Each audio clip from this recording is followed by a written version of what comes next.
Now we'll see what happens on this process. I do believe we've got a good chance of getting it done. But again, if it's not done right, they're going to have a tough time getting the votes. And again, that's not even, I wouldn't even say it's a partisan issue. Luis Gutierrez, a Democrat from Illinois, was down in Bakersfield. Very strong advocate for immigration, obviously a little more to the left than most people. Oh, my.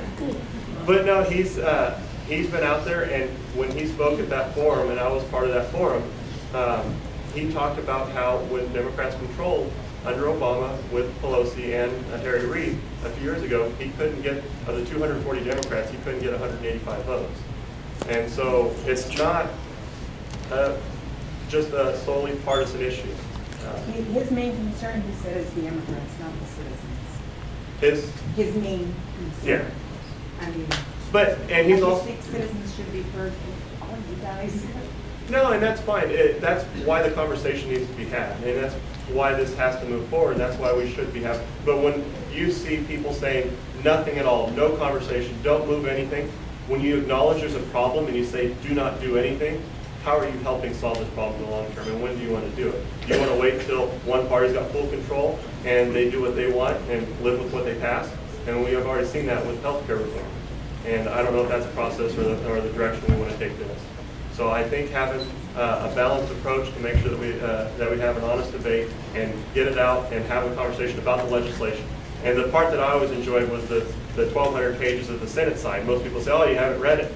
Well, we've read it. And after a week of it being printed and passing, if you haven't read it, that's your own fault. And I remember hearing members of Congress even saying to me, well, no one's read it. Well, it's printed and it's there, read it. And there's no excuses. But we do have to have that conversation, and it does have to be fixed. But if you've got a system in place that has failed us for all these years and we don't do something about it, when do we do it? And how long do we complain about it? If you do it, it would be an executive order. Like, why do we even have Congress and representatives? Well, that's another issue. And that's another issue, and that's true. We do have to fix it so there's no excuses for that type of action. And if we don't get involved and be part of the conversation, if we do absolutely nothing and vote no and just do nothing, and then he passes it, he's got an excuse. But if we work and have that conversation and move the conversation forward, and I don't mean it has to be done today or tomorrow, but it needs to be done, and it needs to be done soon. So you don't think we have a law now? I'm sorry? You don't think we have a law now? No, we do have law now in place, but we do not have a system in place that allows on the visa categories. When you've got the high-tech side scrambling for people and having a tough time. And I was in Silicon Valley in the past few weeks, met with a few people there, and some of the wealthier companies are fine with high visa costs, $10,000 per immigrant. And it sounds great for them, but then I met with a guy that's a little startup. He had 10, 15 employees. I said, how's that $10,000 number sound for you? He says, I can't do it. So you've got to have a system in place that also allows a small business guy to have the same opportunity as a big guy and is fair. And so we've got to have a system in place that allows that. You have to have a system in place that helps with the ag side. You have to have a system in place that helps with the kids that are here as well. I mean, the dreamer side is an issue that's pretty contested. Yeah, Canada has it right. But Canada looks at about 20,000 guest workers a year. And California alone is closer to 400,000 or 500,000. So you can't compare. I mean, Canada's got a system in place and it works, and they've got a card and it's very flexible, and you show up, and I agree with you, the system works, but we have to make sure that we implement something and then we understand that their 20,000 does not work in our situation because we're a much different situation. And you don't think the visa will work? We have to, and there's been a group, Ag Worker Coalition, that's worked with a lot of labor groups that have worked on some legislation that would work for people, and it makes it workable. But it has to be flexible. I mean, if it's a card that allows people the opportunity to come here, but you don't want to create a system that turns employees into slaves, and you don't want to have a system in place that disadvantages the employer, but you also have to understand that our businesses here in the United States are in a global market. We have to compete with everybody in the world, no matter where they live, no matter where they work. So if we're not creating those jobs here, or we're not creating that infrastructure here, it's going to be created somewhere, because you're still going to eat blueberries, you're still going to eat grapes, you're still going to eat raisins, and all those things that can be grown, a lot of them in other countries as well. If we're not able to do those things here, or even on the technology side, we're missing out on an opportunity, and it's jobs that need to be in, and a lot of those jobs are foundations for a lot of American jobs. And when you look at some of the packaging, we've got boxing companies right in Sanger, International Paper. they build boxes for all our local farmers to make sure that those products go into shipping packages so they go all over the world. And those are American jobs. Those are great jobs. I've been to the facility. Great people, great owners, and it basically relies on us in agriculture. The list goes on and on. You look at all the trucking companies, you look at all the different companies around the country, and it always amazes me when I ask friends from other states who might have a lot more, like John Deere in their district, for example. Oh, we've got John Deere, we don't need it. We've got all our guys. I said, yeah, but who's going to drive your tractors?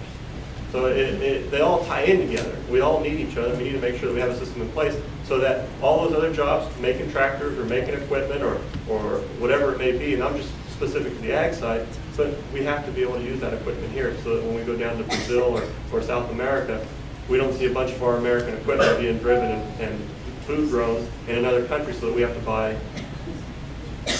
And I don't know how much you followed it, but New Zealand, for example, Fonterra's been sending dairy products around the world right now, and they've been having issues with dangerous chemicals in their product. And so that's something that you have to take into account. You want to make sure that your food security is there and that what you buy is American made. It's under our rules and regulations. It's a safe product and something that you won't have a problem putting in front of your children. And so I think that's important as well. And that's, I think, why we've got to make sure we have a process in place that allows us to take this. It's kind of difficult with all the citizens who do not have jobs in unemployment. And that's another issue It's a too. joke number because, hard time. Yeah, but there's also, what was the story in the last couple of days? 35 states out of the 50, you make more money on welfare than you would at most jobs. And when you got, so we've got to have that, again, falls right back to the Farm Bill debate to make sure that those that are able-bodied and can work have an opportunity and do work and are productive members of society versus not. And so that's, but it is an issue that we do have to be part of, and that's why I've been engaged in this conversation. Go ahead, Justin. Can you explain the formation of the Sikh caucus? Charanjit's here, and so I'm a founding member with another member, Congresswoman Chu, on the American Sikh Caucus. And for those of you who around this area obviously know there's a large Sikh population. I have probably the largest Sikh population of any member of Congress in the country. And so for me to be the co-chair of the caucus, and the issue is basically there's a lot of discrimination. Sikhs in our communities are accused or treated as if they're terrorists in a lot of ways. We've actually had, here in Selma, we had a gentleman that was beat with a metal pipe, and they call him a terrorist, and Sikhs are nothing like, they're not terrorists, and let's leave it at that. But no, it's something that we've been working on pretty hard, and it's a committee that I started with another member. We've got almost 40 members of Congress who are part of it, and basically our role is to bring more attention and understanding to the Sikh community. Sikhs have been a very great members of our society here for, I think the Sikhs first started coming into the U.S. early 1900s. And we had some up in Washington State, but then they've really come into the valley. A lot of them are in agriculture, a lot of them obviously own a lot of businesses in our district. We've got many doctors, we've got many that are business owners, just regular business owners creating jobs. So it was an opportunity for me to help a constituency in my district with an issue that they face. I mean, when you see members being attacked or shot like they were in Wisconsin in the last couple of years, it's a sad thing. And they were shot for the wrong reason. They were, people thought they were something they weren't, and they aren't.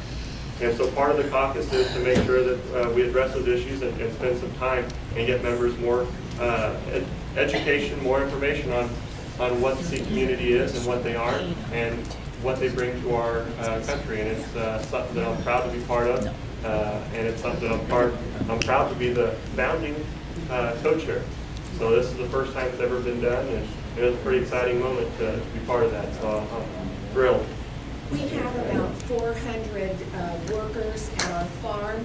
None of them are American citizens. We cannot hire them. They do not want to work in the fields. Most of our workers are immigrants and second generation, Congressman. Thank you. No, I agree. I mean, Thank you. I grew up in agriculture. I'm still in agriculture. I was actually wearing my rubber boots yesterday on the farm working. Immigration's been an issue that I faced personally. My parents came to this country. My dad came in '69, my mom in '72. I grew up speaking Portuguese, learned English just before I went to school. And I think that's why I picked up Spanish so easily. And so I speak 3 languages because I do work around a lot of immigrants, and it's something that I'm very familiar with. And I'm happy to be part of it and hopefully resolve this so that we're not fighting over this for the next 20 years. But after they're citizens for 10 years, they are not going to want to work on the farm either. My parents worked on, they both cotton and all of that. But after like 10 years, you get out of it, and they go too. And then what? Are we going to do it again? That's not true. I've got people who work on my farm that have worked for me since the 80s. And worked for my parents before. I mean, in the 80s, I was still in grade school. But guys that I grew up with and their kids live there on the farm. And if you treat your guys right, you'll always have that opportunity. And there's always that opportunity for people to come work for you. But and that's part of the guest worker side as well. There are people that are going to want to come here and work and go back to their country and live there. And there are those in our society that would love that opportunity, but because of the system in place and the way they came here and what it cost them to come here, because coyotes and those other systems, illegal obviously, but it's costly. And once they've made that type of commitment and they've come and they're here, it makes it really hard for them to go and have to spend that money to do it again. I know, So that college education and then go work in the field, I don't think so. no, we are seeing more technology, we are seeing a lot more, and we're seeing it in all different aspects of agriculture. You're starting to see grapes, raisins, you're starting to see trees, you're starting to see things that are planted. And I don't know how many of you are actually farmers, but if you drive by some of these fields and you see what these fields look like, raisins or grapes, for example, what they looked like 20 years ago, what they look like today, they're being planted in a way that try to get to a more mechanical harvesting. And so there is a system, there is a time now that they're going in that direction of less labor. And so that time will come as well. We're even seeing in the dairy industry where they've got robots milking cows, and there's no one out in the corrals. Cows to go milk actually have to walk through a machine, and with their identification, it'll say she's already been milked, let her go through, and if she hasn't been milked, it'll milk her and then let her go. And we're starting to see a lot of that. And so things are changing, and so that's why we have to make sure whatever we do is flexible so it does protect the American worker, but it also allows the opportunity for those who need to come here and that we need here to do those jobs that are important to our valley. So we just have to make sure that it is comprehensive and that it is done right. And that's why the debate has to be had. If you wait for the last minute and you try to pass something in the dark of night, you don't want to have another, you have to pass it before you can read it type thing. So that's why we have to have this debate. Justin. On the topic of labor, this is a trade question. This will probably need another follow-up from Cole regarding DC legislation. Ms. Head.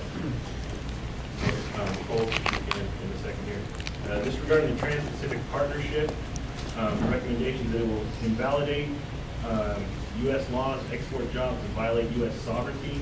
Will you oppose its fast-track status and the trade deal? But if you need more information on TPP, we'll have. Okay.